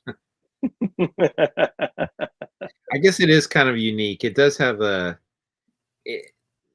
it has a unique bed shape that is an actual truck, like you say. If you really wanted to, you could probably combine that with some parts from Mobius, and you could do something with it. I don't know. It's kind of. I do like the new box art they added. I thought that was pretty well very cool box art. I bet you that'll sell a bunch of kits to people who don't know any better. Yeah, and then they're going to open it up, and they're going to get that. They're going to get that snipe-tight engine where the valve covers and the air cleaner and everything are all one big piece that pops on top of that engine blob that's molded into the cab frame. But I built that kit when it first came out, the very first issue of it, and I think I was a teenager.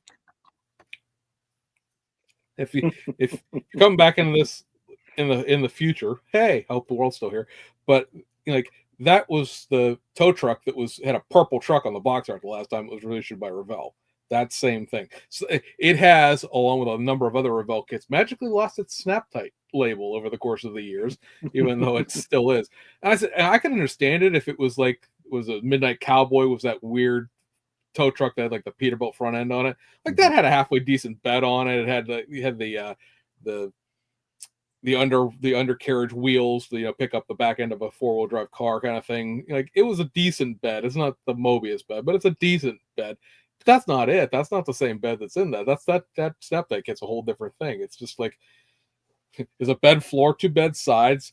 There are those 3 handles that snap on either side of the back, and then that little back of the bed thing goes on to cover that. And I'll never tell you not to buy it, but I'm going to tell you right now, you could probably pick up one of the many reissues that have come over the years for less than that's going to cost new, and it'll be unless you're buying it for the box art, it's going to be the exact same box contents. Frank here saying 46 pieces. That's considerably less than Fujimi curbside numbers. Yeah, yes, it is. Even the build and not the build. I keep calling them build plates. Even the pre-painted kits, which were intentionally decontented in the sense of what they were, because they were supposed to be for people who were new to the hobby. Hence, the body already being painted. All you had to do was paint the chassis, then in the interior, build the engine in it.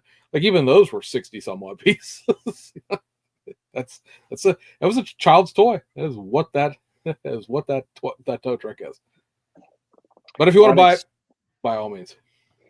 Onyx chimed in about our Fiero questions. Monogram's the better kit.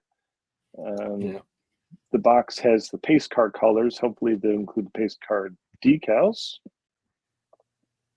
The 84 was the pace car. 84, 85 are identical, basically, so it should work. Yeah, I think it was pearl white. I can't remember that now. I'm pretty sure someone makes the decals for the pace car. I'm thinking of different wheels, but I could be wrong. I can't remember. I have the 87 GT by MPC up there in the stack somewhere. Yeah, so that would be somebody had mentioned in one of the other. I think it might have been for Mega Hobby. Well, they should make the 80 Monogram should make the 87 one they had. Like, they didn't have one; they had an 85. You're thinking of the MPC kit. MPC is the one that made the big roundy round Fiero that came after the 80. I don't know. I kind of like the looks of the bigger Fiero. I mean, it's not that much bigger, but it's bulkier looking than the original one. But there's again something about the original Fiero that was just a horrible collaboration of the parts bin a GM made into a car. I mean, I had an S10 as it was my first car out of high school. I know what an Iron Duke is and how powerful a car that makes the thing. Yeah.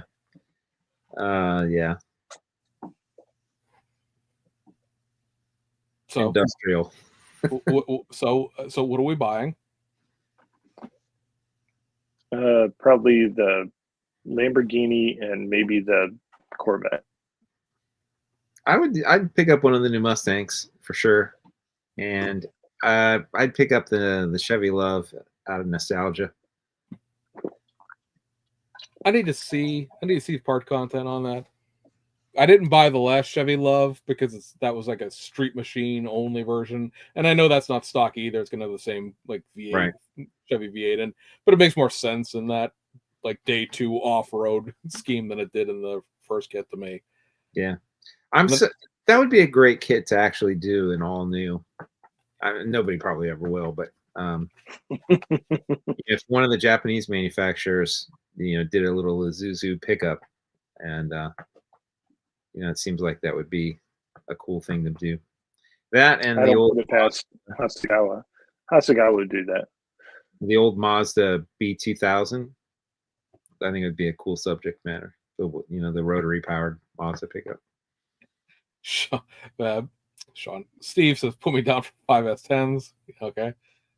The Isuzu Pup, yeah, that would be what it was, the captive import. It's that not having a factory stock component really is one of the only mini trucks that doesn't, because I guess that's always been an AMT kit, right? The D50, the Ram D50, the little captive Mitsubishi, and then that's the Isuzu.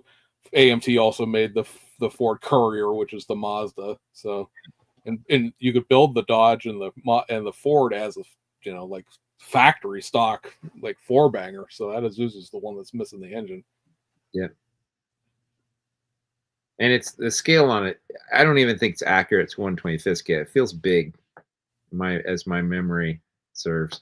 I remember building the street version because my dad had one, so I sort of built one that was loosely. At least it was the same color as his. It was missing. There's a step side version of that kit too that floats around. Wonder if we'll end up eventually seeing that in the end of the by the time it'll fold out. Onyx here saying that giving the engine specs on the later cars. Yeah, Onyx, I know that the cars got better over time, but I'm just saying that original. There's something about the original Fiero. It has a certain nice boxiness to it. If that's a makes sense that the fat car doesn't have, but the fat car was obviously the better performing car. Let me go look now. Got me wondering. No. James forgets what's in his stash. His closet's going to talk to him. Listen closer. The memory serves me. They got the Fiero good on the last year before they killed it. And then they killed it. Yeah. Had a decent motor. Got some decent suspension in it. I think it had a 5-speed at one point. This is the one I have. Got replaced the Chevette. I think it's an 88, right? Yeah. I think I don't know. Might have been the last year for that. They made the older body style, and then it was an annual, so they made it into the newer one, right. And then they did 2 years of the newer one. I think they did an 87 and 88. Yeah. I think I bought that one on You clearly somewhere along Onyx's. the lines have lost the banding that went around those. Yeah, I think Onyx talked me into buying this one.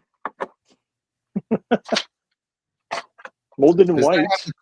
does that have the cool wide body kit in it, James? I believe it does. I believe it does. Because I've got one of Molded those in kits, white. and I've always had an Big idea fat to tires. sort of like a IMSA inspired race car using the Yeah, these body. tires could be pro stock.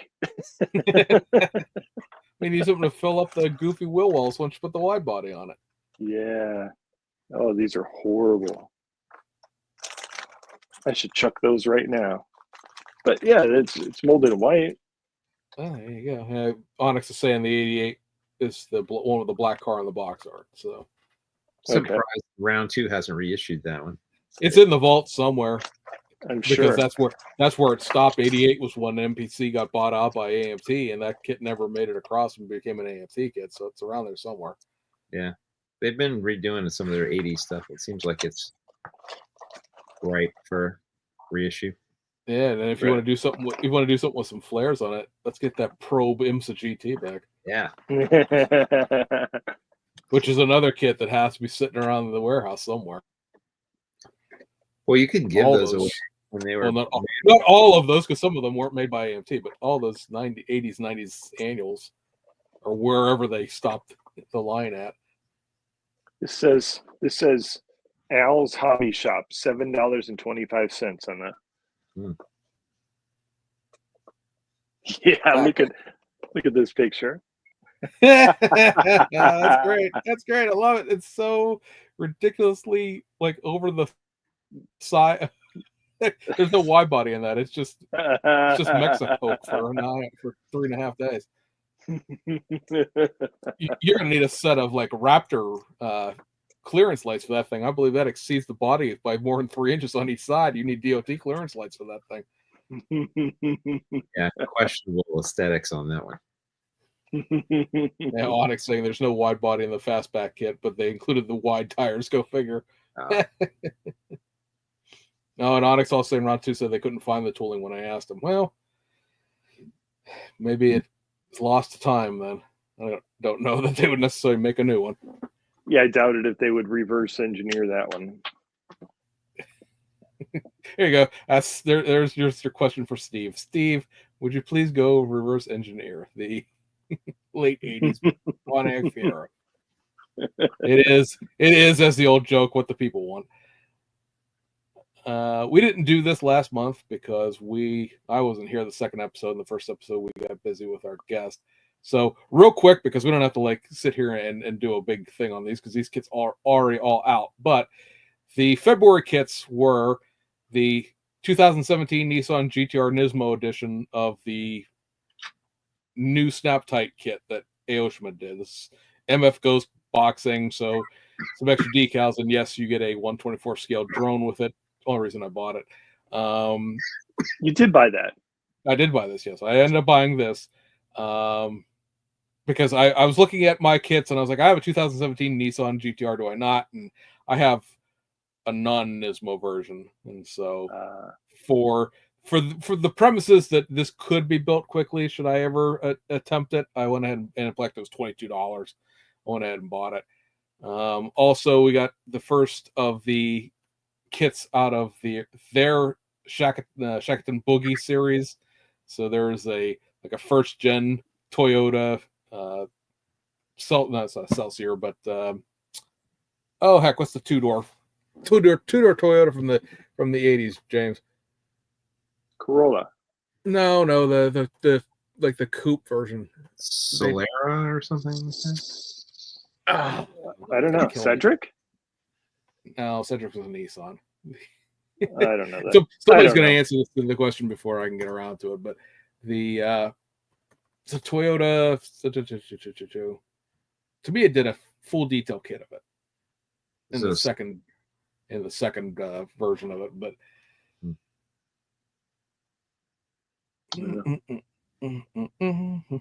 it is a Soar. There we go. Soar. Da-da-da-da, wah. Anyway, so this Soar is real basic 80s Aoshima kit, meaning it's a motorized kit. And they also released their 240Z in the series as well. This is the one that they've sold a whole bunch of times. It has the fender flares and all the stuff built into it already. Again, this one's actually an old IMA kit, so motorized kit.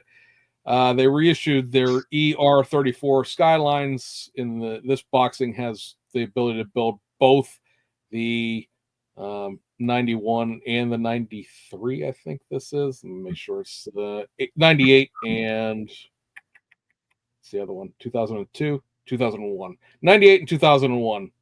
98 on top, 2001 on the bottom. Basically, the front fascias are the difference between these two. I think there's a slightly different rear fascia on the later one. The 2001 also has different ground effects. These were offered as separate kits in the past, never in one box. So that's what's different there. Fujimi giving you a Toyota Crown 2.0. This comes with a set of wire wheels. They're the most convoluted wire rims I've ever seen in my entire life, in the sense that they are a bottom, a top, and then like two very thin rings and they are not wire rim thick, two very thin wafers, a very big fat chrome, like in a star pattern, that you all sandwich together into a wire wheel. Your mileage may vary as to what that ends up looking at. This also is a high society thing, so it has the stupid bubblegum sides and the chrome plating for your wheel wells and all the rest of that goofy nonsense. They're reissuing their B&R 32 Nissan Skyline GTR Nismo.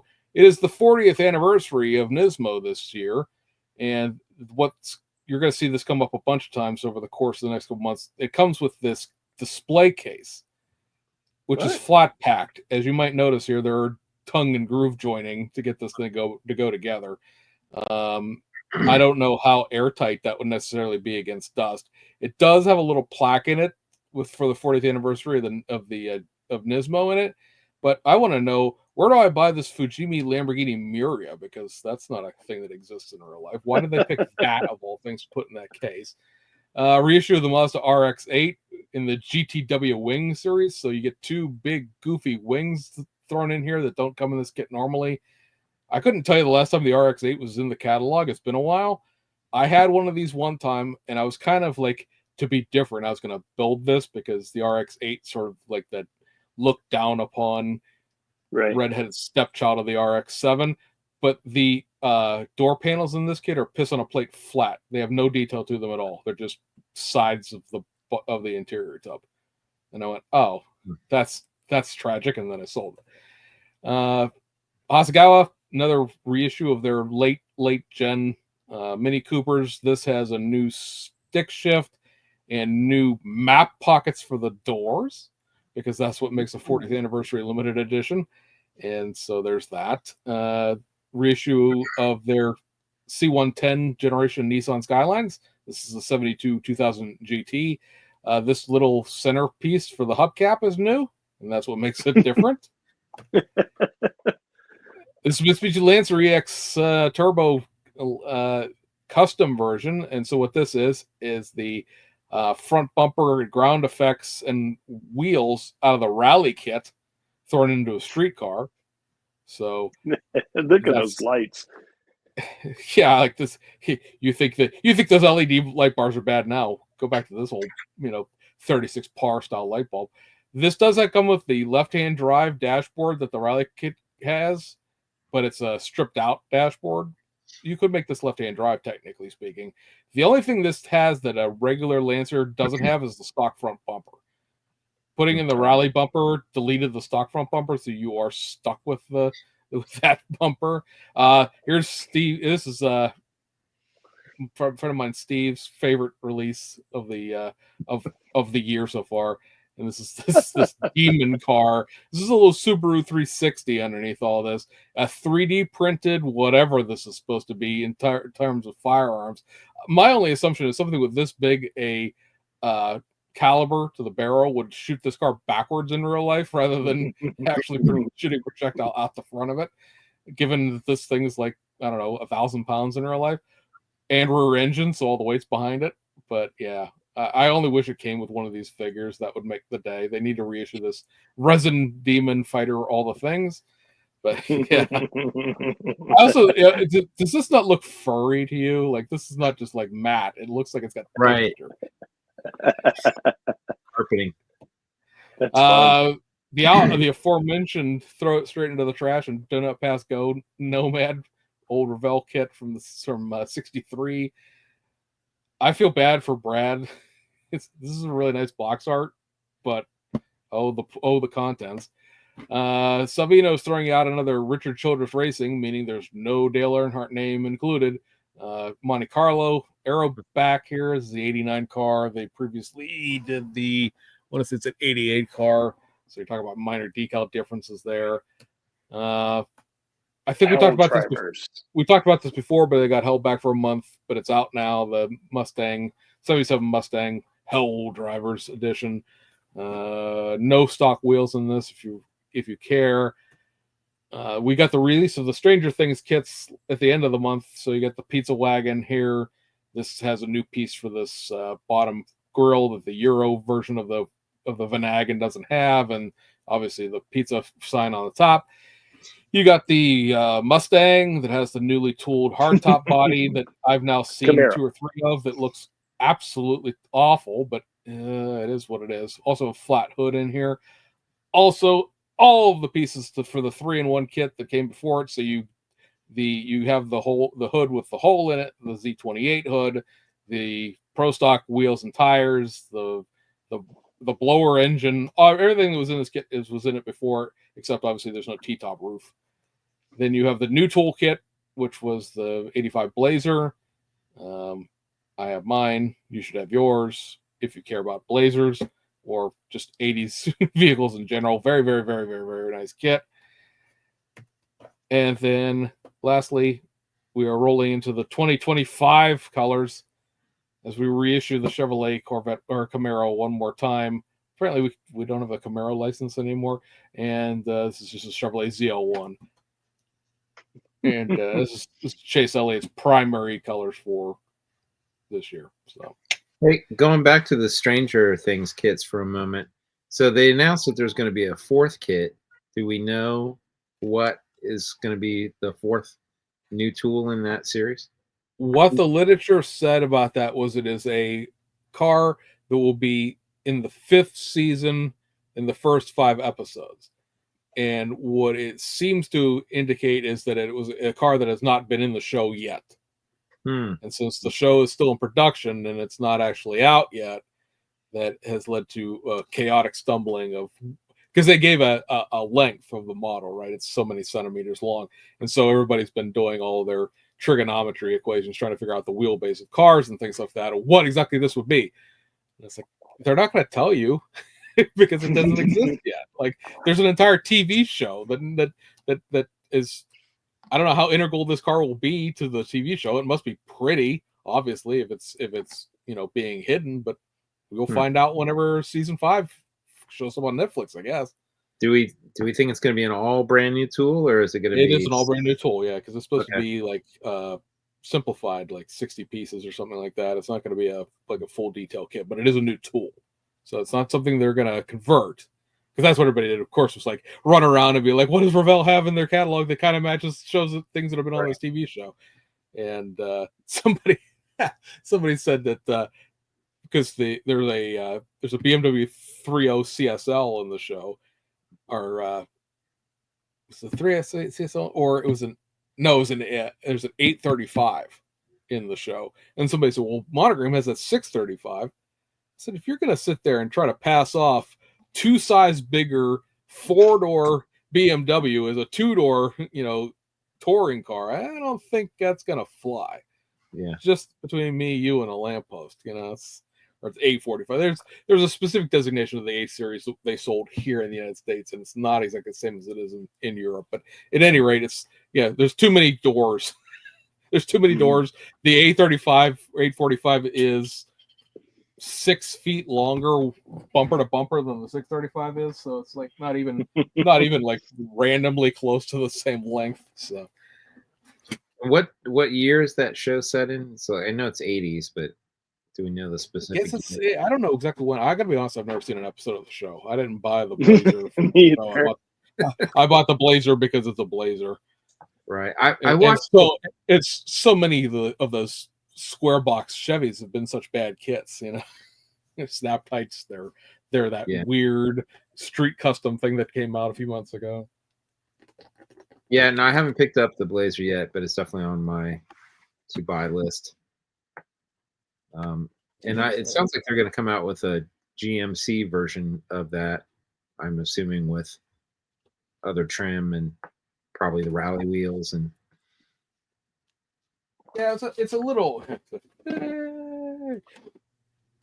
You It's haven't a even little opened it yet? Oh heck no! I probably haven't. I honestly, I probably haven't opened the last 35 things I bought. It just, you know, how long ago did this came out in December, right? This is still in plastic. I haven't opened it yet. Although, in my defense, if I open it, it won't fit back in the box. That's true. The whole reason the '66 Ford is still sitting here looking at me is because I can't fit it back in the box again. I tried a couple of times, but yeah, because the list from Germany said 85 GMC Blazer high roller. Well, the high roller wasn't an 85; it was like a 78 Blazer. So, is it just like a jacked up version of the? It's a new tool based on this, and then we got the US stuff here, and it has that Love high roller on it. So, was that what they? Because at this point, Germany and the United States are still sort of operating like they always have, kind of separately, right? Like the Revolto is a rebox of the German kit, but we're not going to get a rebox of that new Lint tractor or whatever it is that they were making. I guess that the Stranger Things car is a U.S. release because technically these are all U.S. releases that were then released in German boxes, even though technically they came out in Germany first. But I don't know. It's trying to follow product numbers and which ones are U.S. numbers and which ones are Germany's numbers, and they're still doing, like I said, two separate release lists because several of those kits that we just went over there, they're not being reissued in Germany. They're not reissuing the Fiero in Germany. They're not reissuing the Cap and Hook in Germany. So it's a matter of trying to figure out who's in control of what tooling at this point. Because at this point, as it stands at this moment, maybe Ed will have something at Jersey. The only like new tool, if you want to call them that, U.S. kits that we know about would be this Stranger Things kit that we don't know anything about, and the Mustang, I guess, but that was announced in Germany, not here. And then the Corvette convertible, which we already knew about because last year that the whole kit caboodle of all the parts were shown by Revell. So that's not exactly a new release by any stretch.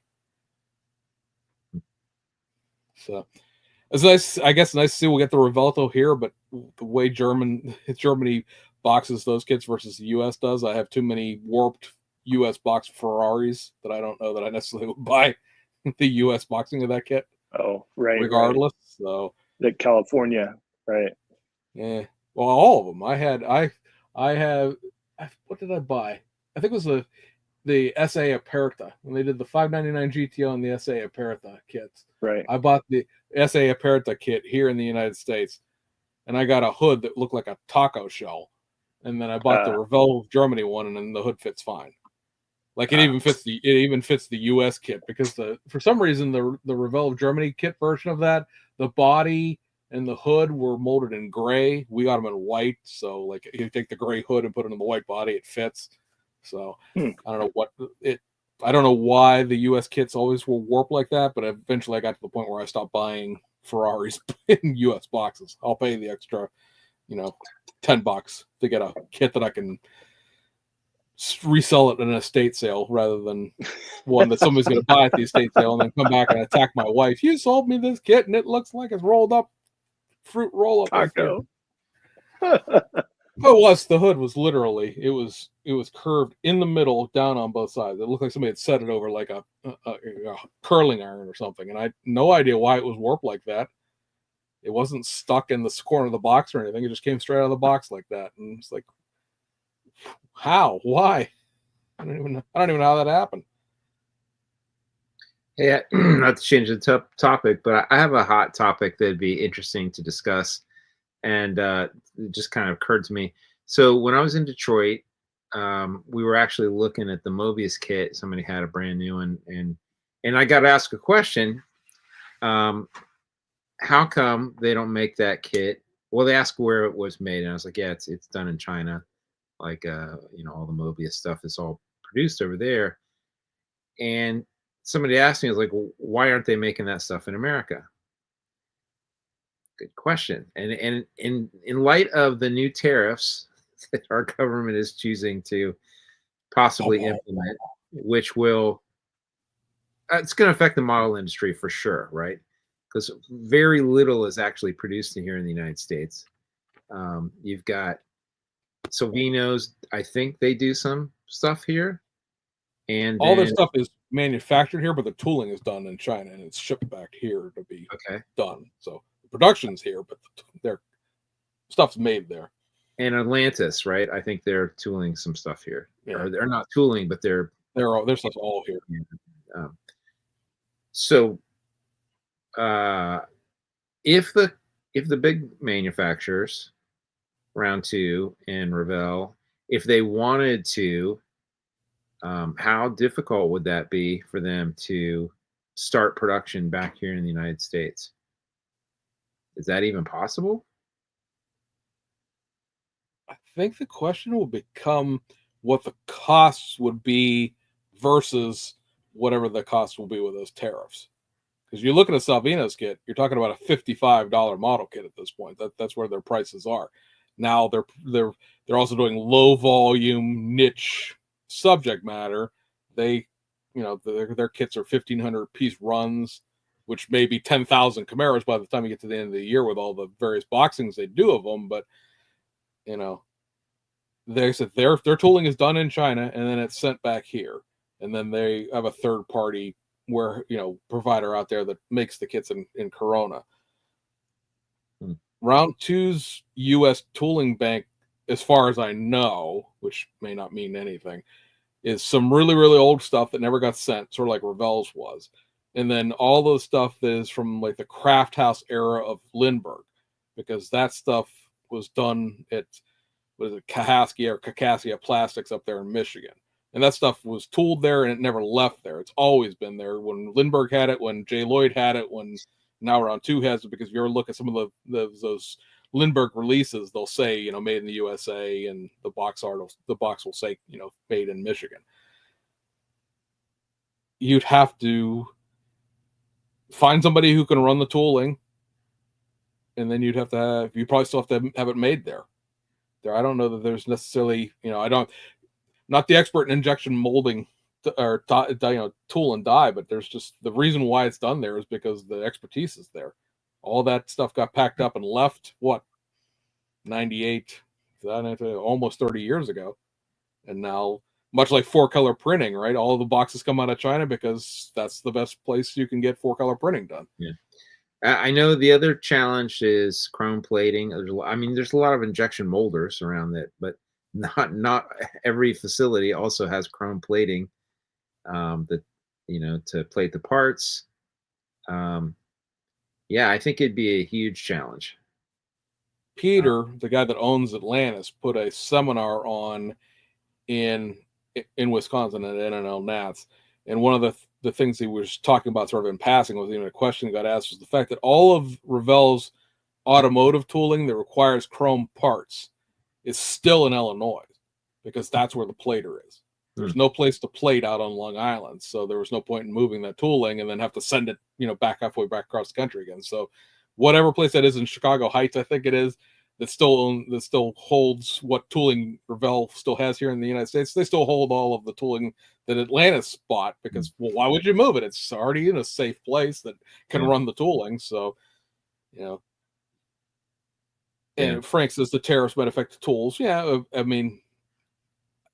yes, the tooling would be taxed to 25% or 20%, just the way anything else would. You could probably try to circumvent the tariffs a little bit by doing what like Revell Germany did when they sold kits here in the United States, where they sent a bin of kit parts, and then those things were boxed here in the United States, because what's the value of a bag of plastic versus a completed model kit? Like, is that a way to sort of skirt around the edge? But then you have to hire somebody here in the United States to put it all together. And some, like a shrink wrapping machine isn't expensive, but somebody has to run a shrink wrapping machine. Somebody has to pack cases. And is the labor that you would hire here cost more than whatever the thing is? And the other thing with tariffs is how much of it we see as a consumer depends on how much Revell, Round 2, whoever, and your I will say Mega Hobby, but Stevens and Heartland and all those. How much, and the retail? How much are these people all going to just eat a piece of that 20%? How much will we really get to see passed along? And then the third part, and I know I'll get killed in the comments at some point by all the fixed income bros, but the Blazer was $23 is what I paid for it. 20%, onto that's $4.60. I mean, it's not the end of the world. We're not talking about like apoplectic $15 kit prices. Everything costs $60. The sky is falling. I understand that $5 is $5 to a lot of people in certain circumstances, but maybe it makes us all face the fact that we buy too much crap. That's not gonna help the model companies, but I gotta be perfectly honest. I'm way more worried about our current government losing its mind and deciding to tariff Japan before I'm worried about tariffing China, because I don't buy that much stuff out of China other than high-end resin, and I don't have to buy that. Yes, you do. Okay, yes, so I do. That's okay. Fine. I'll eat the tariffs on my high-end resin, but when it comes right down to it, I bought the Blazer, I bought the tow truck, I bought the reissue of the '70 Shelby. That's it. 66 Riviera reissue because I wanted one with good decals. I haven't bought that many. I don't buy that many US kits. I have them all still. It's like that 85 Fiero. I'd buy a new one for a new one, but I don't need to. I already have one. I can suck it up and paint that thing some color other than red.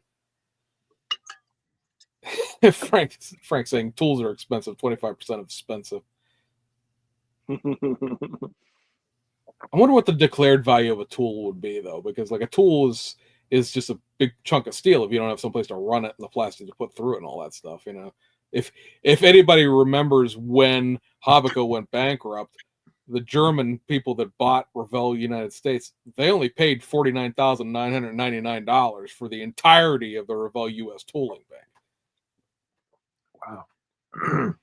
They paid $50,000 for the license for the logos and trademarks and trade craft and all the trade dress and all that stuff, and they paid $49,000 for the actual tools.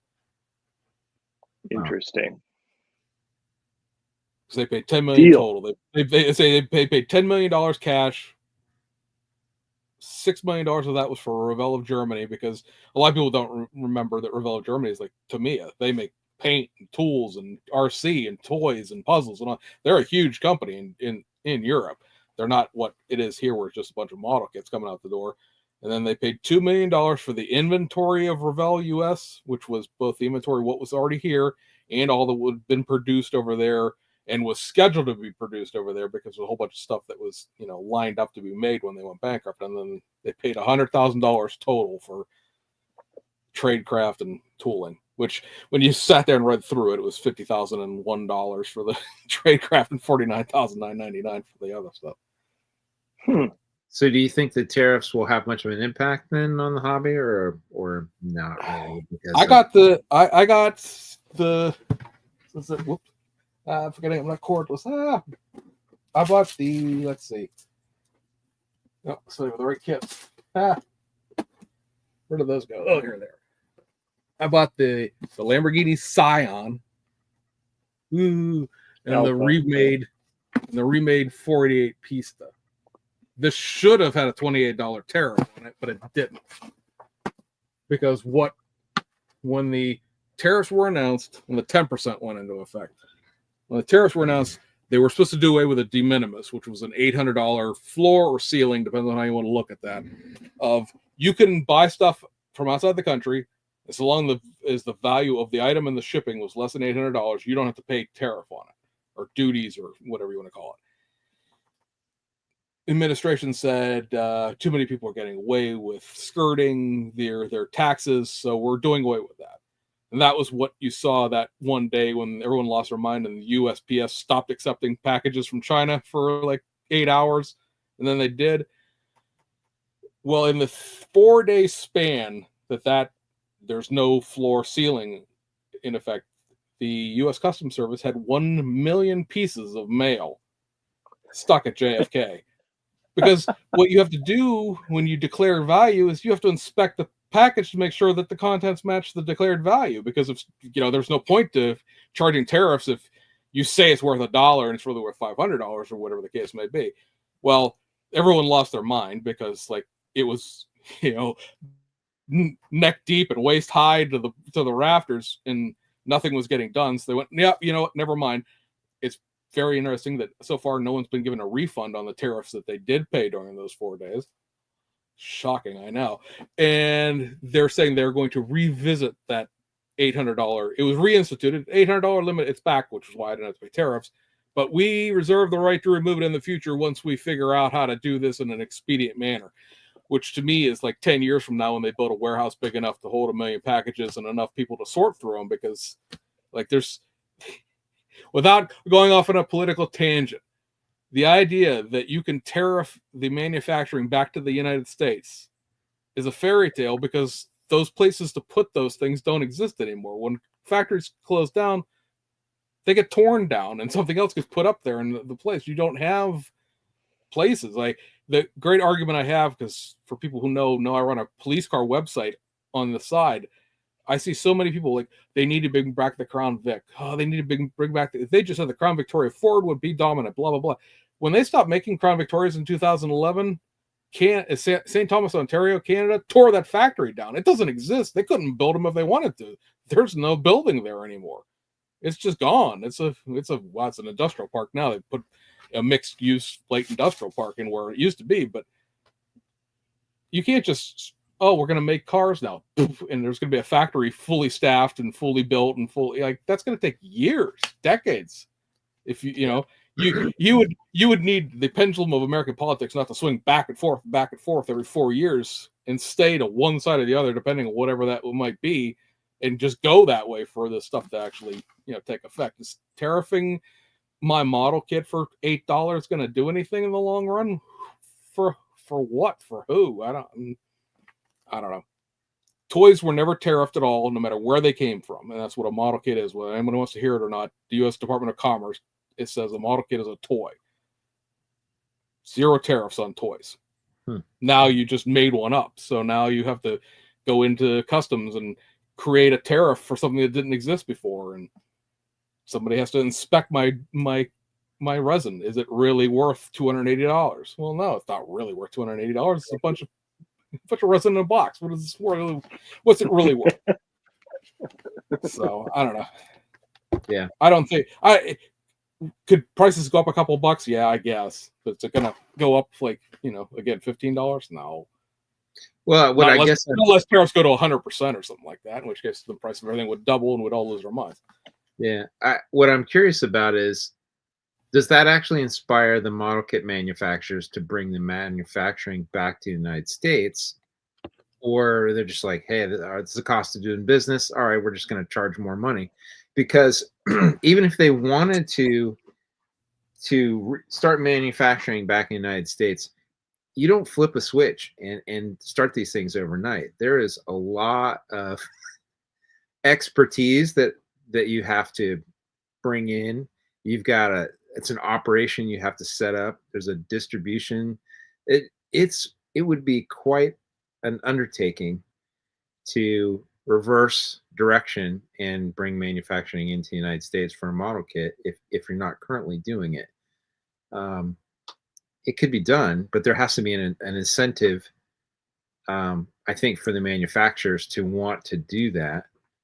And there's got to be a financial benefit beyond the penalty of the cost of doing business.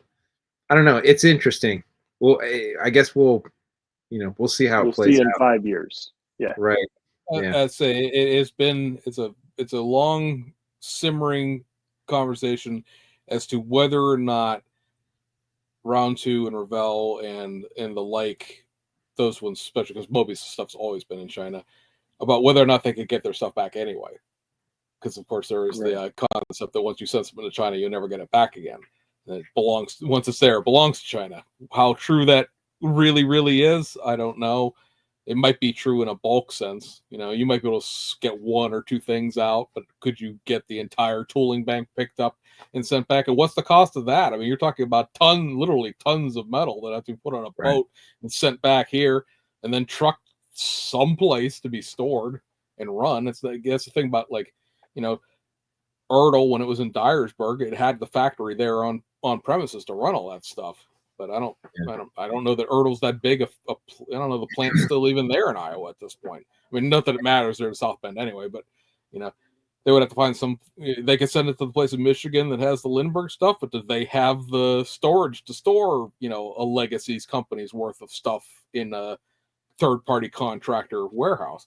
Yeah. So and even if you had the tooling, there's a fair amount of work to modify the tools to make it run on a specific injection molding machine. So it's not like you just pull it back in and then, you're just going to start shooting plastic through it. So even if you pulled back all that tooling, you have to probably go back and modify every tool to make it work on a machine. So there's investment and cost in doing that. A lot of these, the bulk of the kits that are being released by the manufacturers are reissues. That's where they're making the bulk of their income from. And why it's economically viable is, you know, they're able to do a few new kits every year based on the profits that they're making by reissuing the old kits over and over and over again, which the cost has already been amortized many times over.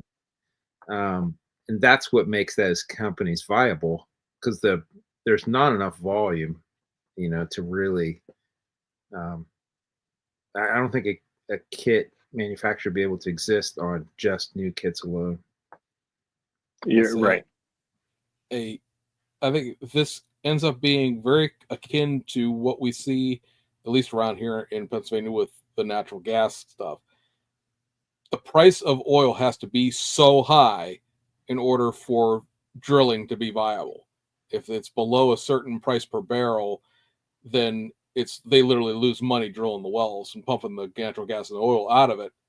So it almost has to be, especially around here, it has to be almost $100 a barrel, or $100 a barrel, which is 55 gallons more or less, in order for that to be profitable. Well, oil hasn't been that expensive in forever. I mean, really. I mean, I know gas is still expensive, but it's been floating somewhere in the $60, $70 a barrel range for 3, 4, 5, 6 years now. So we don't have that much Marcellus shale drilling here. You see a well get drilled out here and there. Usually these companies will lease the property for 5 years. And if they don't go and drill those wells before the 5 years is over, somebody else could get it, in which case you paid money to lease this land that you didn't use, and now somebody else is going to come take your stuff, basically, because somebody else could lease the land at that point. So you see wells get drilled then when they have to. So the question becomes, what is the cost of this product at these new tariff levels, if they keep increasing or they stay steady or whatever? If you're Mobius and it costs you, X dollars per unit to make a model kit and ship it here, and then you decide, well, with the new Maverick Comet tooling, we're going to have it done in China because that's where the expertise is, but we're going to ship it here and we're going to have it made here. Okay, there may be 15 model kits in that tooling, like the Ford F100s are. There's a plethora of things you can do over the next 5 years, but if that price of doing it in the United States doesn't continue to be cheaper than it is to ship stuff here, you have one tool here and everything else is still there because it never made financial sense to put the next new tool here and the next new tool here and the next new. It's, I think you'd have to see near, again, 50% tariff, 100% tariff. You'd have to have something that makes the cost skyrocket to the point where it's a no-brainer that we're reshoring manufacturing, and because it's just, because let's face it, if the great tweeter in chief decides that next week there are no tariffs, then this is all moot, and it could be, so I don't think it's a very long-term play, like everything in modeling is. They've got to plan out the next 2-3 years at a time, and they probably just just status quo for now and see what happens. Yeah. Right. Interesting. Right. Well, interesting discussion. I'm sure it'll. Let's see how it comes out. And if we can talk about this again. I say if model kits end up costing too much, you can go to Ollie's. Or just go to James's house. He's got plenty. Yeah. Hanscom actually used my line the other day. This video he just did over the weekend. He said, to start building this stuff, we're gonna have a heck of an estate sale. Because that's what I've been saying whenever something new comes in. I'm like, oh yeah, just throw another log onto the estate sale. People will really appreciate this. So there was a gentleman who commented in his Facebook group today, saying that somebody had asked him why, not Jason, but one of his Facebook people, why he had 15 Chevy Novas. And the guy went off on a thing of, oh yeah, there's Yankos and this and that and this and that and the other thing. And like, what do you think about that? And is 15 Novas too many? I'm like, well, first of all, it depends on how much you like Chevy Novas, I guess. A lot of people will go one Nova's too many, but I often wonder, and I'm susceptible to this as someone with a stash that has a comma in the total. Do I have the model kits because I want to build them, or because I like the idea of having them because I want to build them? Because it's not a question of could you build 15 Chevy Novas, because of course if you sat down, you just one after another, you could build 15 Chevy Novas, but do you really want to build 15 Chevy Novas? Or is it like, well, if I ever wanted to build one, I have it, and I never have to go buy it because I have it already? I do want to build 29 Miku cars. Yeah, but you're already like 3/4 of the way through that. That's not bad. But you are basically doing that. You have built them. Granted, several of them have showed up free of charge, and you have to build them for your free of charge to continue. But you built several of the Fujimi kits already. A couple of them you just need to finish already, and I will build all 29 of them. I said, as the decals come in, the ability to do them and not deal with the Fujimi decals makes them certainly a great deal more appealable. But again, like I said, that's a project. You could just put your mind to it. Okay, I'm building Miku cars. Throw something into it every now and then, because I think I would probably drive anyone crazy to do that many decals over and over and over again. But speaking of, I talked to Mr. Wenben, and he's going to build 10 Miku cars for a show coming up. So he's going to be building AMG GT3 times 10, all with decals.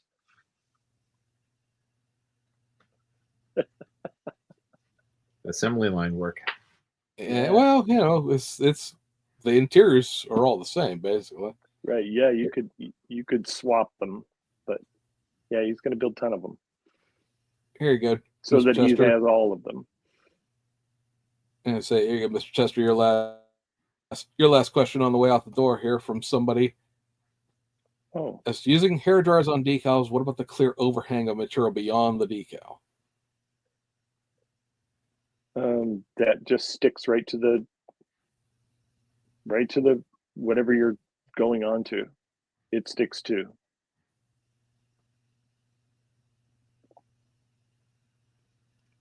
I think maybe he means like around the corner of a panel line or something like that. If you have a decal that's sort of, coming to a fender and the clear part extends past the fender, are you just folding it under at that point? Or? Yeah, I just wrap it around. Yeah. Yeah. I've gone back with an X-Acto knife, and once the decal is set, if there's a little bit of excess, just clear film, sometimes you can kind of trim that and maybe peel that little piece up or something. Right. I'm saying, and Tim here with the idea of having a subscription-based print on demand for the model companies. I agree, but also I think we've had this conversation in the past where there's no standardization of 3D printer platforms. Everybody's just going to be different, and if you can't have a file that would work with everybody's printer the first time they use it, it would be chaos. I bought this file and it was supposed to print me out a 69442, and instead I got a clump of resin and failed print and stuff like that. Yeah. I was watching a guy print a figure. It was just a bust, and it got to about here, right around the nose line, and the printer just decided that was it. It wasn't printing anymore. He had like 16 hours into that because it was a big 1/6 scale bust, and it just decided, nope, done, and failed the print right there.